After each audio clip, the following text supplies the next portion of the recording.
Terima kasih pengatur acara atas kesempatan yang diberikan. Bapak-bapak sekalian, seluruh asatid, Assalamualaikum warahmatullahi wabarakatuh.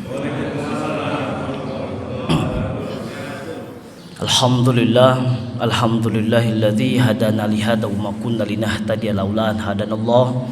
Asyhadu an la ilaha illallah wa asyhadu anna Muhammadan abduhu wa rasuluh.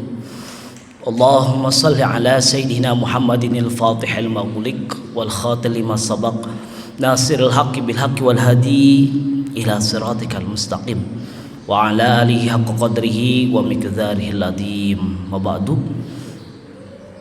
Seluruh guru-guru, asatid, bapak-bapak, ibu-ibu yang dirahmati Allah Subhanahu wa taala, alhamdulillah seiring dengan perjalannya waktu, bergulirnya masa, Allah berikan kesempatan kepada kita saat ini. Subuh kali ini kita bisa duduk bersama-sama. Salah satu ikhtiar besar kita bersama di sini, salah satu menjadi kewajiban kita sebagai hamba Allah Subhanahu wa taala, tidak hanya ibadahnya melalui sholat subuh berjamaah, tetapi bagian pembelajarannya juga yang menjadikan diri kita kuat dalam keimanan, kuat dalam keislaman, tentunya juga keihsanan kita semua. Alhamdulillah, setelah kurang lebih 3 atau 4 bulan yang lalu kami duduk di sini menyampaikan beberapa hal yang tentunya juga akan sangat bermanfaat di bulan Ramadan mendatang. Kalau kemarin kita membahas kajian dalam kitab Qobasun Nuril Mubin min Ihya'i Ulumiddin, salah satu mulakhis dari Ihya, yaitu Habib Umar bin Hafidh, tentang bagaimana kita semua bisa saja terjerumus dalam bergelimpangan dosa karena hal yang sangat sepele, yaitu berbicara kita. Kita mengingatkan kembali bagaimana Abu Bakar As-Siddiq radhiyallahu anhu wada'a hasatan fi fihi wa yamna'u anil kalam wa yushiru ila lisanihi hadzal ladzi awradanil mawarida. Begitu yang disampaikan Abu Bakar Rasid, wada'a hasatan, menyimpan al-hasah, kerikil, fihi di dalam mulutnya, wa yamna'u, dan dia melarang dirinya, anil kalam, untuk berbicara, wa yushiru ila lisanihi, dan dia memberikan nasihat kepada dirinya, kepada lisannya, hadzal ladzi awradanil mawarida, ini yang menyebabkanku terjerumus pada hal-hal yang sangat buruk. Tentunya ke depan dalam 2 pekan lagi kurang lebih, bukan hanya masalah perut, bukan hanya masalah minum, tetapi menjaga hal-hal yang membatalkan hal tersebut. Tentunya ini bisa kita rasakan nantinya antara diri kita dan Allah Subhanahu wa taala. Namun bapak-bapak yang dirahmati Allah Subhanahu wa taala, ini kali ini berbeda. Ada tergelitik dari teman-teman di masyarakat, ternyata banyak dari kita Ramadan sudah berlalu, dari mulai tahun yang lalu hingga ini mau masuk ke Ramadan berikutnya. Namun apa daya, ternyata masih banyak teman-teman kita belum mengqadha puasanya, belum membayar fidyah puasanya. Maka dari itu izinkan kami mengulas sedikit tentang hal ini, karena 2 minggu ini waktu yang sangat sebentar. Mungkin saja kita bisa sampai ataupun kita tidak sampai. Maka daripada itu izinkan kami menyampaikan hal ini. Bapak-bapak yang dirahmati Allah Subhanahu wa taala, Kitabus Siyam ini salah satu kitab Abu Syuja sebenarnya, tetapi ini diberikan dalail oleh salah satu Syekh Al-Azhar Al-Mustafa Dibalbagha.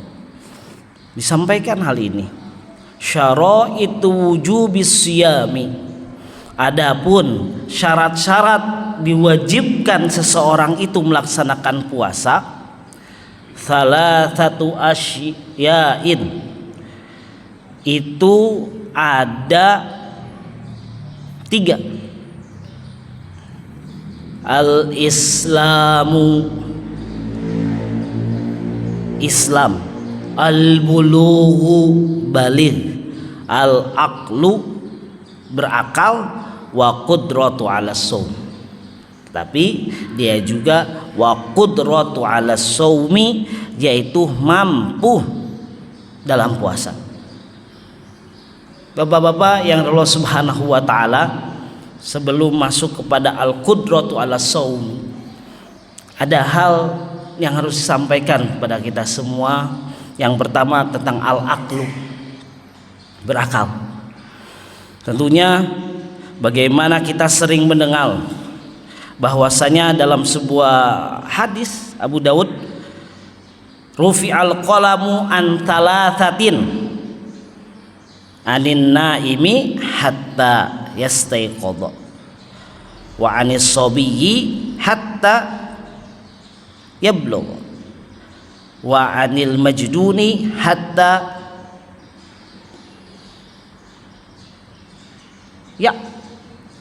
wa anil majnuni hatta yakin, di mana diangkat sebuah dosa baginya, tidak dicatatkan dosa baginya. Ada 3 hal, di mana seseorang yang tidur hingga dia bangun, dia tidur, dia bangun, berarti pada proses tidurnya itu hingga dia bangun tidak ada dosa yang melekat baginya jika dia melakukan suatu pekerjaan. Wa anisobi, dan bayi sampai dia baligh. Perempuan berarti dilihat dari masa haidnya, laki-laki berarti mimpinya. Wa anil majnuni, orang yang gila atau hilang ingatan sampai kembali ingatannya. Dalam hal inilah maka dicantumkan al-aql.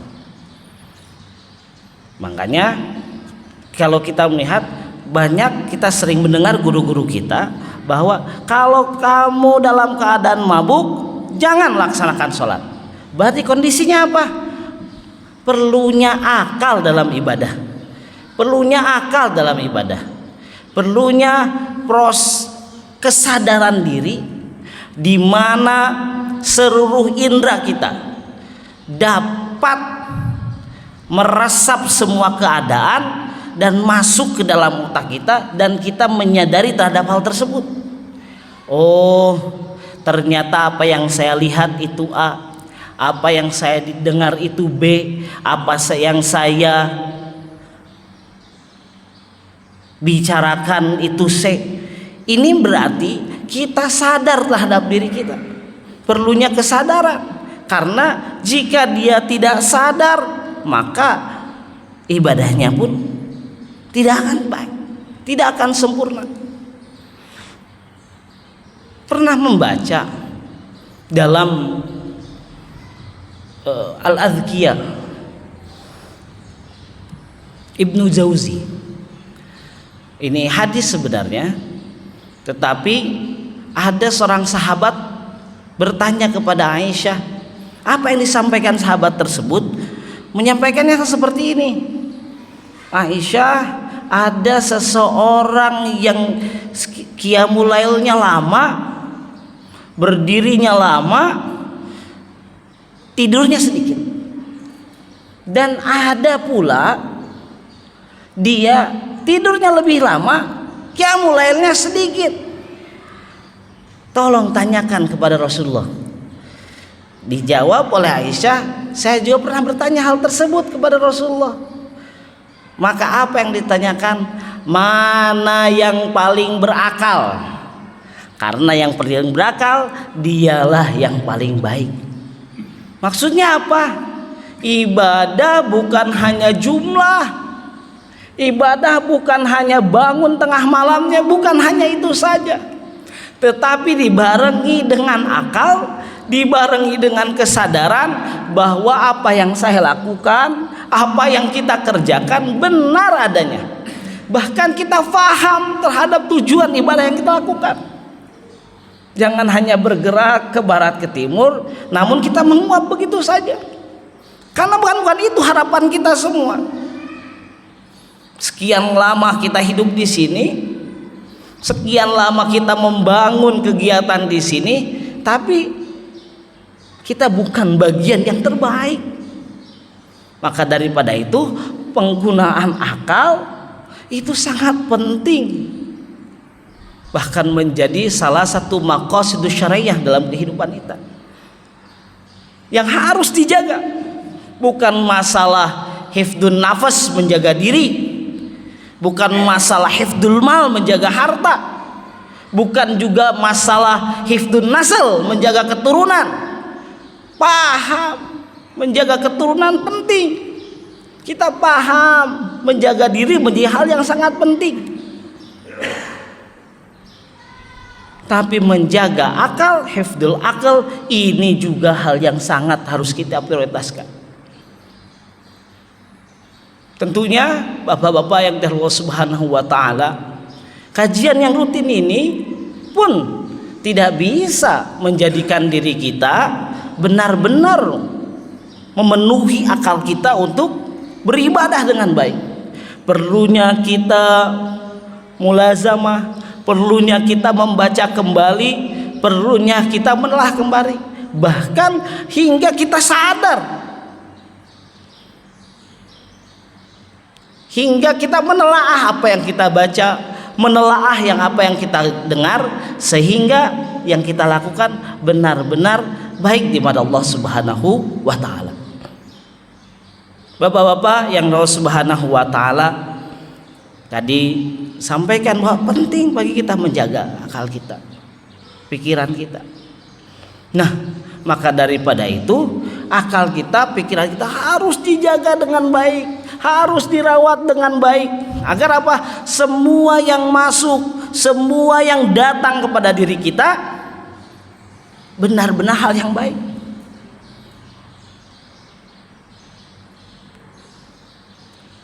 Bagaimana caranya yang datang kepada diri kita hal-hal yang baik? Syakautu ila waqi'in su'ahifdin fa arsyadani ila tarkil ma'asi fa akhbarani bi annal ilma nurun wa nurullahi la yudalil as. Syekh Waqi, gurunya Imam Syafi'i, Imam Syafi'i sendiri menyatakan kepada mursyidnya, kok saya sulit sekali menghafal.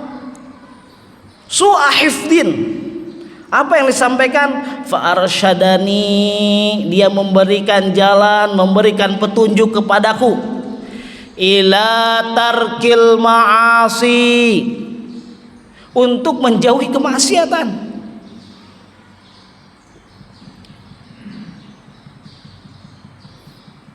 Wa akhbarani, dan menyampaikan lagi kepadaku, bi annal ilma nurun, karena sesungguhnya ilmu itu adalah cahaya.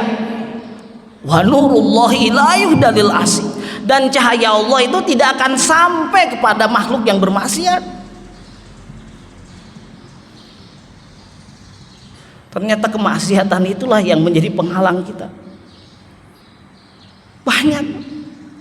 Kalau dalam bidayatul hidayah itu ya, mulut kita yang harus kita dijaga, perut kita harus kita dijaga, kemaluan kita harus kita dijaga, telinga kita bagian harus dijaga, kedua tangan, kedua kaki, hingga pikiran kita yang harus dijaga agar fresh, agar bersih, agar bening.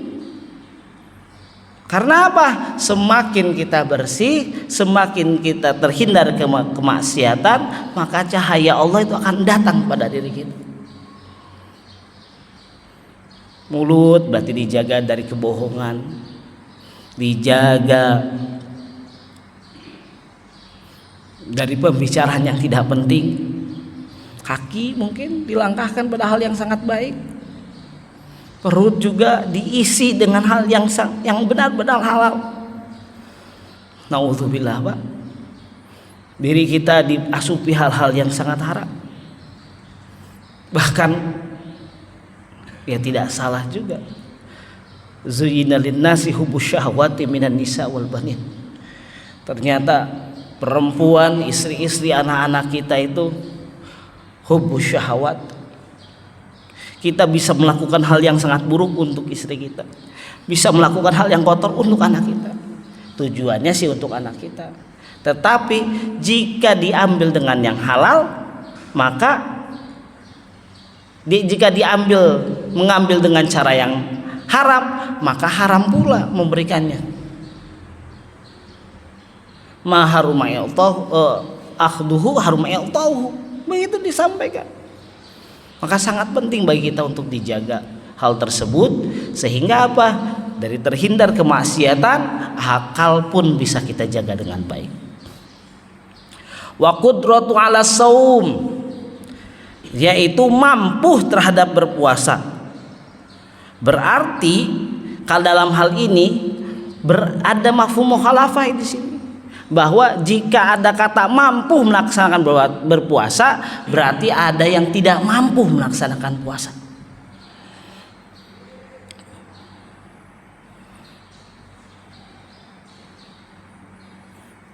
Nah, pertanyaannya adalah siapa yang memang boleh tidak melaksanakan puasa?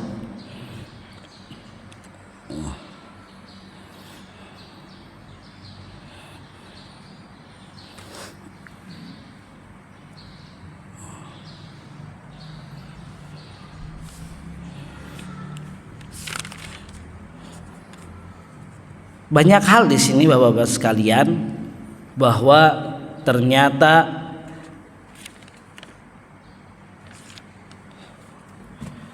kita semua tidak diwajibkan. Apabila tidak memenuhi syaratnya, bisa saja kita tidak melaksanakan puasa tersebut. Apa disampaikan dalam sini?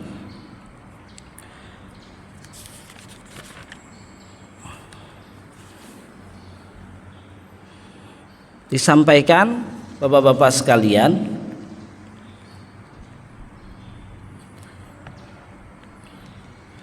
wasyaykhu in ajaza anis saumi yuftiru wa yut'imu an kulli yaumin muddan. Dan orang yang tua renta, in ajaza, jika memang dia tidak mampu, anis saumi yuftiru, maka dia boleh memaksakan berbuka, wa yut'imu an kulli yaumin muddan, dan dia harus wa yut'imu, memberikan fidyah, an kulli yaumin, setiap apa yang dia tidak laksanakan puasa itu muddan, satu mud. Bapak-bapak yang Allah Subhanahu wa taala, berarti dalam hal di sini ada seseorang yang memang bisa saja tidak melaksanakan puasa. Tadi disampaikan bahwa orang-orang tua renta bisa saja dia tidak melaksanakan puasa karena memang dia tidak mampu.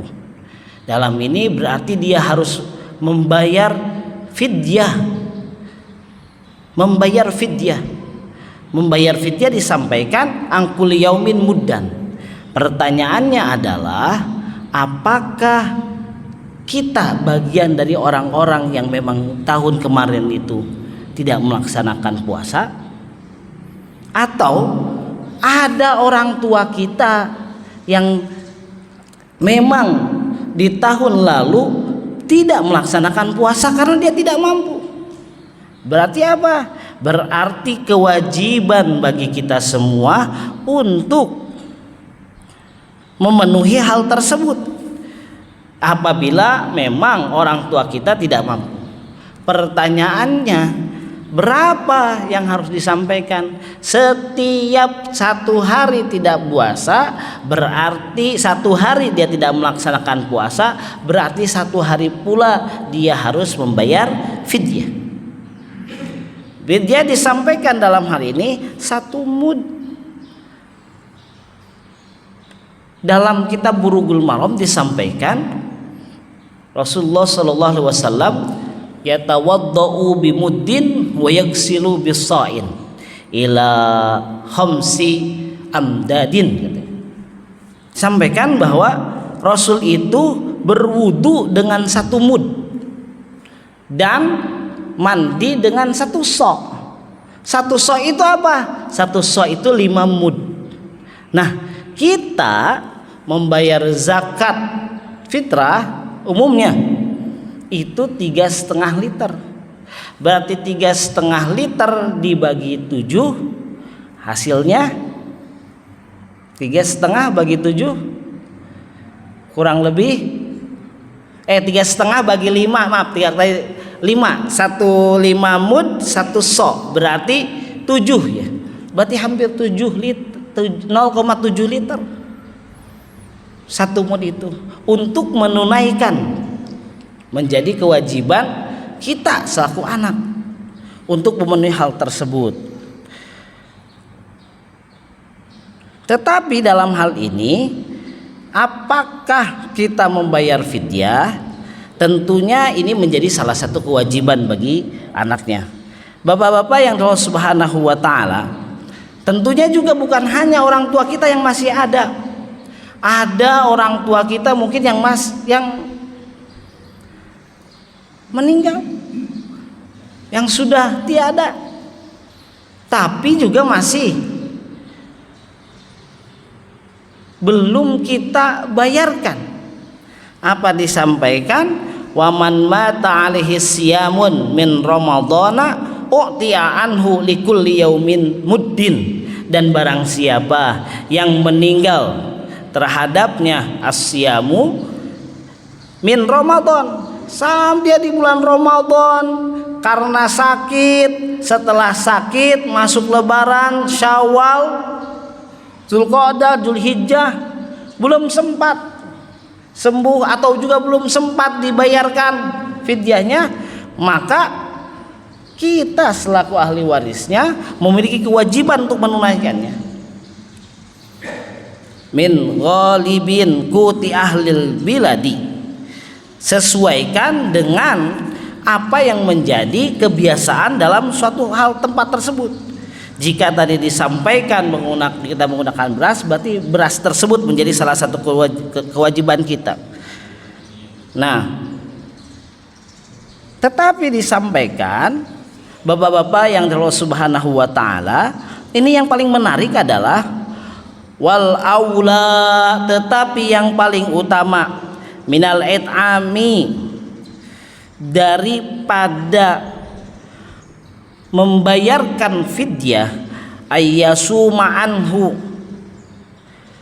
qoribahu, untuk memuasakannya.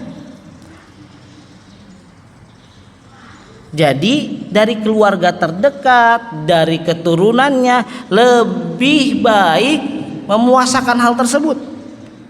Bisaumi, bagaimana disampaikan dalam hadis Bukhari dan hadis Muslim dari Aisyah radhiyallahu anha, Rasulullah sallallahu alaihi wasallam sampaikan, man mata alaihi siyamun soma anhu waliyuhu, barang siapa yang meninggal atasnya asyam, seseorang meninggal dunia dan meninggalkan puasa, soma anhu waliyuhu, maka berpuasalah untuknya, untuk walinya. Dirawatkan lagi, diperkuat, termasuk dalam hadis Bukhari dan Muslim. Ani Abbas radhiyallahu anhu qala, jaa rajulun, telah datang seorang anak laki-laki ilan Nabi sallallahu alaihi wasallam, kepada Nabi Muhammad sallallahu alaihi wasallam, Qala ya Rasulullah, inna ummi matat. Wahai Rasulullah, sesungguhnya ibuku meninggal. Wa 'alaiha shaumu syahrin, dan dia sama sekali tidak puasa dalam 1 bulan. Afa aqdihi, apakah saya boleh mengqodonya? Qala, dijawab, na'am. Fadainullahi ahaqqu ayyuqda. Ya, maka hutang kepada Allah adalah kewajiban untuk dipenuhi. Maka daripada itu, bapak-bapak yang dari Allah Subhanahu wa taala, qada ini menjadi salah satu hal yang sangat penting apabila memang orang tua kita meninggal dunia.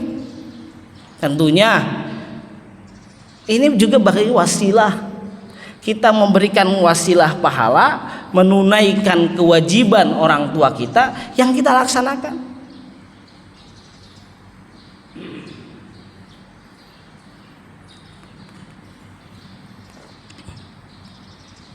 Tentunya selaku anak yang baik, tentunya ya berkeinginan memberikan hal yang terbaik untuk orang tua. Maka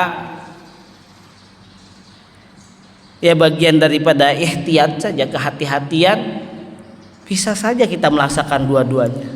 Fidyah kita tempuh, qadanya juga kita tempuh. Tidak hanya nilai puasanya yang kita dapatkan, nilai ketenangan hati juga kita bisa dapatkan dalam hal ini.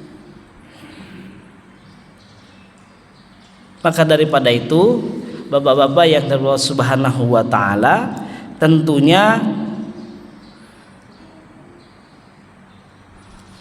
qada ini juga menjadi salah satu hal yang sangat harus dilakukan bagi seseorang. Kalau kita sampaikan, bagi orang yang safar, orang yang salam perjalanan, boleh baginya untuk mengqada apabila tadi dia memang tidak mampu melaksanakan puasa tersebut. Bagi siapa lagi? Bagi yang sakit, tentunya disampaikan dalam ayat Al-Quran, boleh dia untuk melaksanakan qada dalam sholatnya, dalam puasanya, tetapi harus dipenuhi nantinya. Al-qada'u huwa fi'lul ibadati ba'da khuruji waktiha. Qada itu adalah amalan ibadah yang dilaksanakan setelah di luar waktunya. Tidur jam 11 siang misalkan, tahu-tahu karena kita tidak sadar bangun kita jam 4 sore, waktu zuhur masih ada? Tidak ada. Berarti bagi kita wajib melaksanakan qada sholat zuhur yang tadi tertunda gara-gara kita tertidur.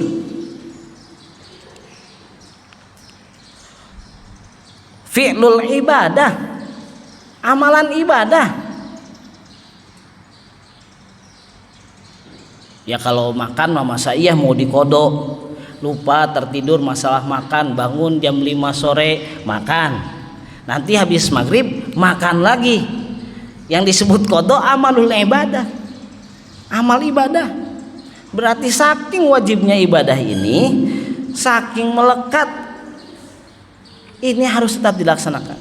Tadi tidak hanya untuk orang yang memang kuat, tapi bagi siapapun, orang tua kita aula, lebih utama untuk diqadakan oleh kita selaku ahlinya.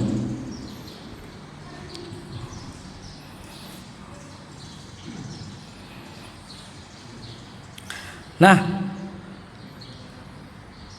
kalau sakit, jika dia mampu untuk sehat kembali, maka bagaimana jawabannya? Jika dia mampu untuk sehat kembali, maka wajib baginya untuk mengqada salat. Tapi jika dia memang tidak ada potensi untuk sembuh, maka tidak. diwajibkan untuk mengqadanya, maka kita bisa menggantinya dengan fidyah. Al fidyatu ta'amun yudfa'u baddus saumi indal ajazi anhu. Fidyah itu adalah memberikan makan kepada orang fakir yang memang kita tidak kuat untuk melaksanakan amalan ibadah tersebut, tidak mampu. Tapi jika kita mampu, jawabannya bukan fidyah, jawabannya adalah qadha. Maka daripada itu, bapak-bapak yang Allah Subhanahu wa taala, qadha menjadi hal yang sangat penting. Nah, ini disampaikan saat ini, tentunya ini kita khawatir apakah kita, apakah istri kita, apakah anak-anak perempuan kita terutama, bahkan saudara-saudara kita menjelang bulan Ramadan ini masih banyak qadha yang harusnya dilaksanakan, qadha puasa yang harusnya dijalankan. Apakah masih di antara kita? Ini penting sekali kami ingatkan, karena ya tidak lama lagi. Karena apabila kita melewati hal tersebut, maka kafarat, denda bagi kita. Bahwa disampaikan, jika kita melaksanakan denda tersebut, maka double nantinya. Kalau melewati Ramadan lagi, Ramadan ini tidak dilaksanakan, masuk ke Ramadan yang lain berikutnya, maka tidak hanya qadha yang harus kita laksanakan, tapi fidyah pun menjadi salah satu hal yang harus kita tunaikan. Bapak-bapak yang Allah Subhanahu wa taala, berikutnya terkait masalah wal hamilu wal murdi'u, wanita yang hamil dan wanita yang menyusui. In khafata ala anfusihima aftarata wa alaihima al-qada'u. Dan jika mereka takut terhadap dirinya secara pribadi, karena lemas, karena memang jatuh sakit terhadap dirinya, maka qadha. Karena potensi sehatnya ini ada. Potensi sehatnya ini ada.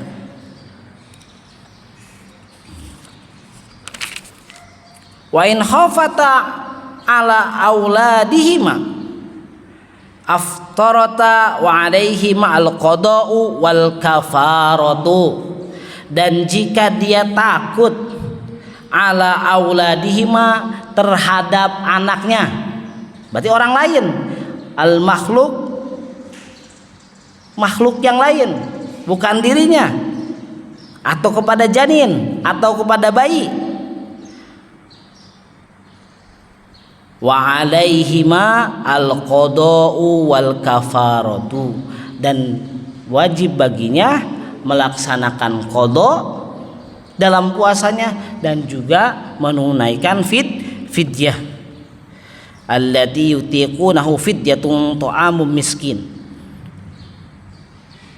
Nah, kenapa bisa seperti itu? Karena dia tidak hanya peduli terhadap dirinya, tetapi beralasan ini ada dua makhluk yang harus dijaga. Maka dalam hal itu, kedua hal inilah yang harus dilaksanakan. Qadhanya terus terpenuhi, fidyahnya juga terpenuhi. Wa an kulli yaumin muddatin, dan setiap harinya ya sama satu put.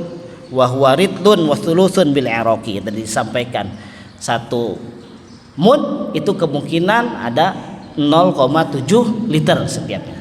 Tetapi berbeda jika kita menyalurkan hal ini kepada badan amil zakat, ternyata tidak dengan beras.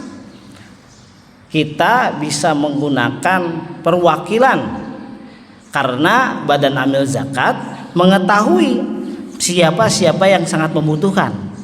Tetapi kalau tidak salah itu angkanya itu 60.000 per hari. 60.000 per hari. biar mereka yang memang tahu kapasitas, yang lebih tahu siapa yang berhak menerima fidyah dari kita.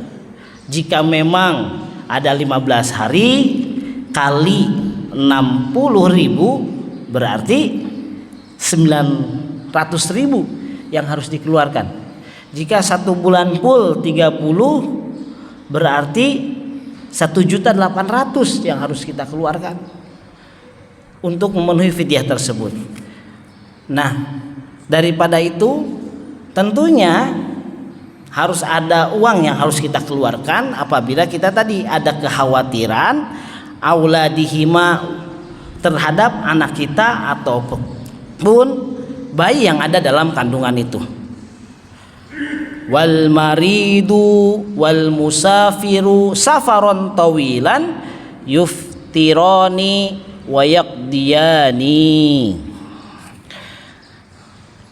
Nah, dan apabila yang sakit tadi safar, perjalanan yang sangat jauh, maka dia boleh berbuka wa yaqdiyani, tetapi bagi orang yang sakit ada harapan untuk sembuh dan dia dalam perjalanan dia bisa berbuka, namun setelah itu, setelah Ramadan itu selesai, maka kewajiban dia untuk melaksanakan qada dalam puasanya. Bapak-bapak yang dirahmati Allah Subhanahu wa taala, itu sangat penting bagi kita semua. Penting sekali, karena sangat sebentar kita akan menghadapi Ramadan. Perlu kita saling berbagi informasi kepada teman-teman, saling berbagi informasi kepada saudara-saudara kita, agar apa? Agar mereka semua tahu, oh ternyata masih ada hutang yang belum terbayar. Tadi disampaikan bahwa fi'lul ibadati ba'da khuruji waqtiha adalah amalan ibadah yang dilaksanakan di luar daripada waktunya. Bapak-bapak yang dirahmati Allah Subhanahu wa taala, semoga ini menjadi pengingat kita semua. Kami terutama pengingat bagi kami agar ya seharusnya di awal-awal Syawal itu kita sudah mulai bergegas melaksanakan kewajiban. Tentunya ini menjadi hutang kita semua secara pribadi untuk melaksanakan hal tersebut. Semoga Allah memberikan kemudahan kepada kita semua. Semoga Allah memberikan kelancaran kepada kita semua, terlepas dari semua hutang puasa, hutang apapun, dan kita benar-benar menghadapi Ramadan ini dengan maksimal dan jauh lebih baik. Terima kasih, mohon maaf atas kesalahan dan kehilafan. Hadanallahu wa iyyakum ajmain. Wassalamualaikum warahmatullahi wabarakatuh.